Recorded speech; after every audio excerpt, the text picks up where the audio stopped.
Белгілі ертек жазушысы Ханс Кристиан Андерсен 1805 жылы 2 апрельде етікші һәм кір жуушы шаңырағында туылған.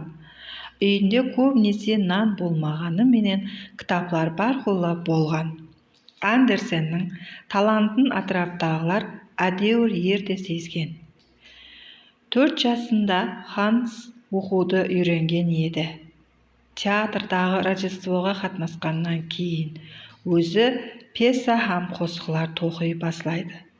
Қаражат жетіспеушілігі себеплі ол қала мектебіне кіре алмайды һәм жазу, арифметика һәм технология оқытылатын камбағалар мектебінде оқи бастайды.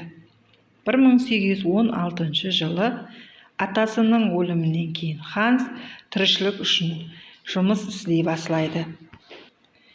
Гимназияда оқу уақытында Андерсен Холмс каналынан Амагер атауына шекем саяхат атлы дәслепкі шығармасы һәм бір қанша ертеклер менен пьесаларын басып шығарады. 1838 жылы ол өзінің дәслепкі топламын жариялайды. Оған бүткіл дүнияға белгілі Шамташ, су перісі, Ноқат үстіндегі Малика, Бүлбүл, патшаның жаңа киімі сияқлы ертеклер кірген еді. Соннан берлі оның ертеклер топламы үзліксіз түрде шыға бастайды.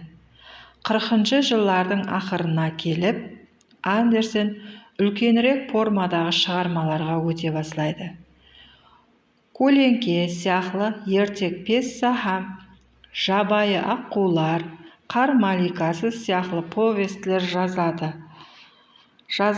Андерсен өз ертеклерінің сюжетін ойлап тапқан емес, бәлкім атыраптағы әлемді суретлі, апуайы һәм образды түрде көрсетіп беретұғын еді.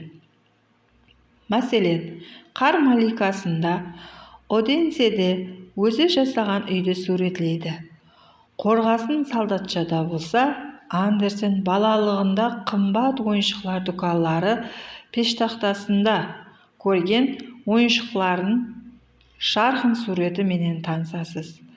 Көз алдымызға бір уақытлары автор арман еткен балалық әлем елестейді. Қызық, оның айрым ертеклері су перісі, ямаса шырпылы қыз ертеклері сол дәуірлеріне қайшы түрде түскен, хәтте қайғылы түрде жұмақанады. Бірақ оның барлық қаһарманлары күшлі, хақиқи сезімдерді сезеді.